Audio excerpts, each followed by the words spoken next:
Fatigue management. After overload, this is the third training principle. Since overloading workouts create fatigue, which disrupts the training process, you have to manage it. Managing fatigue means two things: accumulating as little fatigue as possible and reducing it when it gets too high. To accumulate as little fatigue as possible, you need to do two things: recover properly and train only as hard as you need to. Proper recovery means getting enough sleep, eating enough food, and keeping your daily stress levels low. If you sleep for 5 hours, eat only once a day, and are constantly under stress, it's only natural that your body will not be able to recover between workouts. And training only as hard as you need to means exactly that. Training only as hard as you need to stimulate adaptations and no harder. At the start of a training cycle, you should train with a relatively low volume relative effort because your body is very sensitive to training. If you train much harder, you'll just accumulate a ton of unnecessary fatigue, which is not something that you want at the start of a training cycle. However, because of the principle of overload, your training has to get harder over time.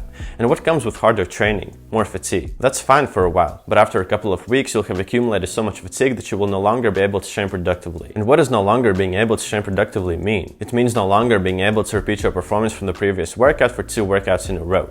One day off might be a fluke, but 2 in a row is a clear sign of excessive fatigue. In short, throughout a training cycle, you will gradually build up more and more fatigue until you reach a problematic level, which is when you'll need to bring it down. And how can you do that? Simple, by taking time off from hard training. This is also called a deload week, during which you reduce both your training volume and relative effort by 50%. If in the last week you did 12 sets of 12 push-ups, in the deload week you could do 6 sets of 6 push-ups. I know, very easy, but that's the point. Training harder will not reduce any fatigue. Okay, but why not just take a whole week off from training completely? You could do that, but not training at all may cause you to get a bit rusty, so even just 2 light sessions in this deload week are recommended. I hope that you found this video helpful, and I'll see you next time for a video on the 4th training principle, SRA, or stimulus recovery and adaptation.